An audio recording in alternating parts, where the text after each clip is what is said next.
wabarakatuh. Perkenalkan, nama saya Sherly Ramadhania dari kelas 11 IPA 4. Di sini saya akan menjelaskan materi jaringan hewan tentang sel punca atau stem cell.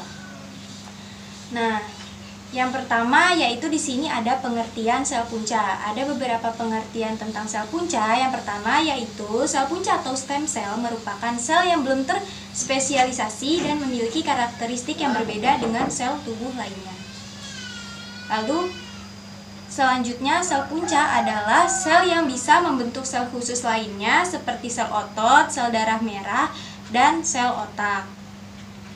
Lalu sel punca adalah sel yang menjadi awal mula dari pertumbuhan sel lain yang menyusun keseluruhan tubuh organisme. Sel ini juga disebut sebagai sel induk dan sel batang. Sel punca sudah ada sejak awal kehidupan embrio, kemudian membentuk sekitar 200 jenis sel yang berbeda pada tubuh. Lalu selanjutnya di sini saya akan menjelaskan sifat khas sel punca. Yang pertama itu ada differentiate, yaitu kemampuan sel punca untuk berdiferensiasi atau proses menjadi sel lain yang lebih spesifik, misalnya sel syaraf. Selanjutnya, self-regenerate atau self-renew, yaitu kemampuan untuk meregenerasi atau memperbaharui dirinya sendiri. Sel punca juga memiliki dua sifat penting yang sangat berbeda dengan sel lain. Yang pertama yaitu sel punca belum merupakan sel dengan spesialisasi fungsi, tetapi dapat memperbarui diri dengan pembelahan sel bahkan setelah tidak aktif dalam waktu yang panjang. Lalu yang kedua, dalam situasi tertentu, sel punca dapat diinduksi untuk menjadi sel dengan fungsi tertentu seperti sel jaringan maupun sel organ yang mempunyai tugas sendiri. Selanjutnya ada karakteristik sel punca. Yang pertama yaitu dapat berdiferensiasi menjadi lebih dari satu jenis sel karena sel punca bersifat pluripoten dan multipoten. Lalu yang kedua, mampu memperbanyak diri, dilakukan dengan cara bereplikasi dan menghasilkan sel-sel yang berkarakter sama dengan sel induk. Lalu yang ketiga, belum berdiferensiasi, belum punya bentuk dan fungsi yang spesifik, dan dalam jaringan dewasa, fungsi baru terlihat dalam waktu dan kondisi tertentu. Selanjutnya bisa dilihat di sini ada gambar atau sifat karakter sel punca. Nah, lalu selanjutnya ada jenis-jenis sel punca berdasarkan tingkat maturasi sel punca dibagi menjadi dua, yaitu sel punca embrionik dan sel punca dewasa.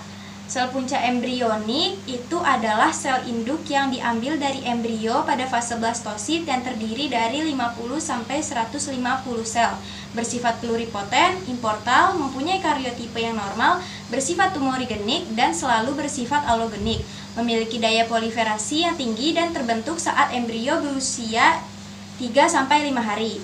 Untuk sel punca dewasa, ada sel punca yang ditemukan di antara sel-sel lainnya yang telah berdiferensiasi dalam suatu jaringan dewasa, bersifat multipoten, lebih sulit untuk diisolasi, memiliki kemampuan berdiferensiasi lebih rendah dibanding sel punca embrionik, dan konsentrasi sel lebih sedikit. Nah, contoh dari sel punca dewasa adalah sel punca hematopoietik, sel punca jaringan saraf atau neural, sel punca jaringan kulit, sel punca mesenkimal, dan sel punca jantung. Untuk jenis sel punca berdasarkan kemampuan diferensiasi, yang pertama ada totipoten, yaitu merupakan sel punca yang dapat berdiferensiasi menjadi semua jenis sel. Lalu yang kedua ada pluripoten, yaitu sel punca yang berdiferensiasi menjadi 3 lapisan germinal, ektoderm, mesoderm, dan endoderm, tetapi tidak dapat menjadi jaringan ekstra embrionik seperti plasenta dan tali pusar. Lalu yang ketiga ada multipoten, yaitu sel punca yang dapat berdiferensiasi menjadi berbagai jenis sel. Dan yang keempat atau yang terakhir adalah unipoten, yaitu sel punca yang memiliki kemampuan reproduksi terbatas dan hanya dapat berdiferensiasi menjadi satu jenis sel. Nah, ini adalah contoh gambarnya. Untuk yang kanan merupakan sel punca totipoten dan sel punca pluripoten. Lalu yang kiri merupakan sel punca multipoten dan unipoten. Selanjutnya di sini ada pemanfaatan sel punca dalam bioteknologi. Yang pertama yaitu untuk terapi gen. sebagai pembawa transgen ke dalam tubuh pasien dan selanjutnya dilacak apakah stem cell ini berhasil mengekspresikan gen tertentu dalam tubuh pasien. Lalu yang kedua, untuk mengetahui proses biologis, mempelajari proses biologis yang terjadi pada organisme termasuk perkembangan organisme dan perkembangan kanker. Lalu yang ketiga, untuk terapi sel, digunakan untuk melakukan manipulasi pada stem cell yang akan ditransplantasikan ke dalam organ tubuh untuk menangani penyakit-penyakit tertentu tanpa mengganggu organ tubuh. Lalu yang keempat, untuk skin replacement yang bermanfaat dalam terapi ulkus vena ataupun luka bakar. Lalu yang kelima, untuk pengobatan penyakit stroke. Pada penyakit stroke dicoba untuk menggunakan sel punca mesenchymal MSC dari sumsum tulang autolog.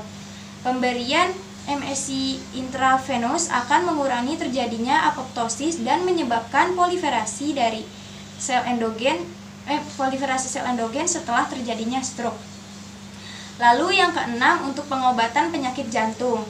Adult stem cell dan embryonic stem cell dapat menggantikan sel otot jantung yang rusak dan memberikan pembuluh darah baru.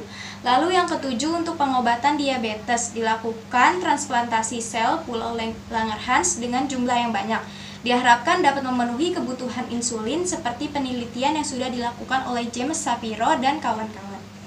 Lalu yang kedelapan, untuk pengobatan HIV. Dan yang kesembilan, untuk pengobatan Parkinson. Adanya penelitian yang menggunakan jaringan mesencephalic embrio manusia yang mengandung neutron dopamin. Neuron dopamin setelah transplantasi ditemukan peningkatan fungsi neutron dopamin yang tampak pada pemeriksaan PET. Nah, segitu aja materi tentang sel punca yang dapat saya sampaikan. Mohon maaf bila ada kekurangan dalam penyampaian kata-kata. Terima kasih. Wassalamualaikum warahmatullahi wabarakatuh.